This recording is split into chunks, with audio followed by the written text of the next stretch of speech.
What is life like for most 21-year-old girls? Daydreaming about an exciting future full of opportunities, studying hard, and maybe, if you're lucky, a dream job with a hefty paycheck, partying with friends, late night movies, and adventurous weekends. But life for me at 21 revolved around wondering what to cook for breakfast, lunch, and dinner. I spent most of my time trying to balance my new role as a daughter in law, wife, and as an internal auditor in UTI Bank. In my dreams, there was paint splattered all around, but in my routine, there were long strokes and a kind of gentle depth. It was a hot Friday afternoon when, just after lunch, I started feeling dizzy. The world around me was spinning, or was it me? I wondered. I was about to fall when I held on to the iron door of the cash cabinet in UTI Bank. I gulped a glass of water and sat there for a while. My head was still spinning and my colleagues gathered around. "Good news, Gayatri," they teased. That's when the realization struck me. I had missed my periods. That thought made me numb. While returning from work, I stopped outside a medical store. "Good news," the words echoed. I was hesitant to enter the shop, but I went and brought my first pregnancy test kit. I prayed none of my friends saw me. What would they think of me? Just 21 and pregnant? My hands shivered as I waited patiently for the test result the next morning. And just then I saw them, the two faint purple lines. I had imagined this moment so many times. I would stand in front of my husband, drawing circles with the tip of my toe on the ground, and he would glance at me with a puzzled look. I will whisper the secret in his ears, and there he will lift me up in the air and smother me with kisses. But nothing like that happened. "I'm pregnant," I announced to my husband Swapnil, who was now doing Bhastrika, a form of breathing exercise that helps to increase the oxygen supply to the heart. What followed was a strange silence. I tried reading his face, but I wasn't quite sure of what reaction I expected from him. Maybe I wanted him to hug me, or at least hold my hand. "Are you sure? Did you visit a doctor?" he asked. "Maybe we can visit," I replied. Another life growing inside of you. It's unbelievable. It's the most normal thing in the world, but it's also the most incredible thing. An underwater creature depending on you for everything, breathing through you, eating through you, and growing through you. The day of the doctor's appointment, I went ahead and prepared breakfast, washed the utensils, swept and mopped the floor mindlessly, and we ate breakfast in silence. I wanted Swapnil to say something, but he didn't. He didn't even look at me. I wondered what he thought. The pregnancy was confirmed, and my in-laws were excited to hear the news. But my appa wasn't so happy. "Why so soon? You could have waited until you cleared your post-graduation. Why do you always hurry into things?" he said. His words made me uncomfortable. At 21, when my friends were busy preparing for CAT exams and wondering which school they could apply, I was here buying fruits and medicines and visiting a gynecologist. Was I ready to become a mother? Was I ready to take up all the responsibilities that come with a child? Was I ready to welcome a new family member when I was still trying to make sense of the enigmatic relationship I had with my husband? Maybe above all, was I ready to nurture someone else when I was still even not sure how to nurture myself?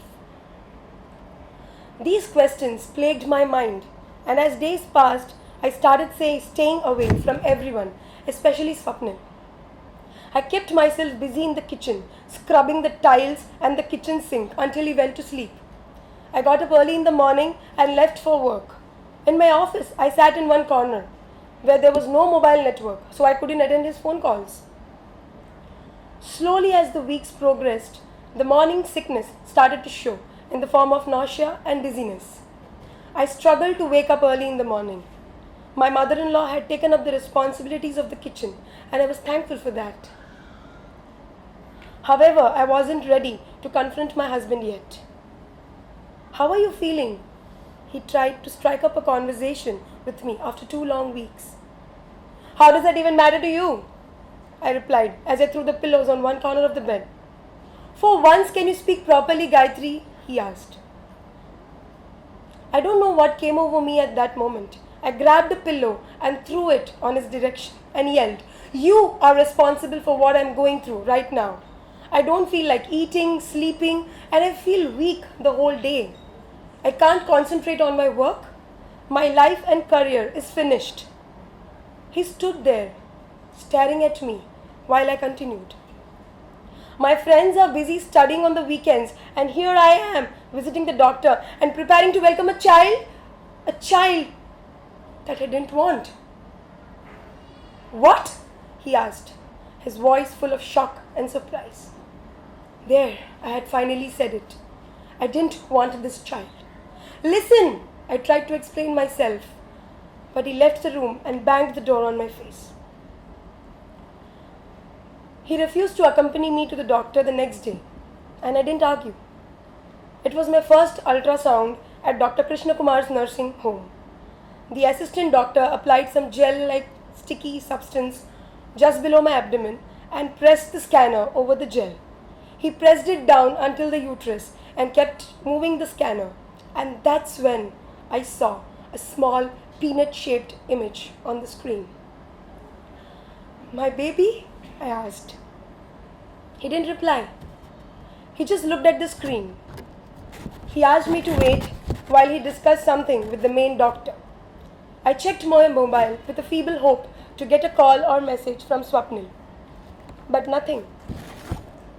The doctor finally called me in his office. For the next 15 minutes, he asked about my husband, job, my daily routine, my family history, and when I was done with answering all this, he said, "The fetus is 8 weeks old, and right now, there's no heartbeat." "No heartbeat? What does that mean?" I asked. He went ahead to explain. When the fetus is 7 weeks and up, there's a fetal heartbeat which is detected, and it's about 90 to 110 beats per minute. And no heartbeat means the baby isn't growing, or worse. "What does that mean?" I asked. He just looked back at me. I can't explain it completely, but I believe that I killed the baby inside of me. No, I didn't swallow anything or try to hurt myself or anything like that. But my emotions, they were running wild, and the stress was pounding at me day after day after day about whether this was the right thing to happen right now. Maybe that's normal. Maybe everyone goes through that. But maybe it's possible to build so much anxiety to cause a chemical reaction that tells the baby through hormones and blood supply that you're just not ready for it.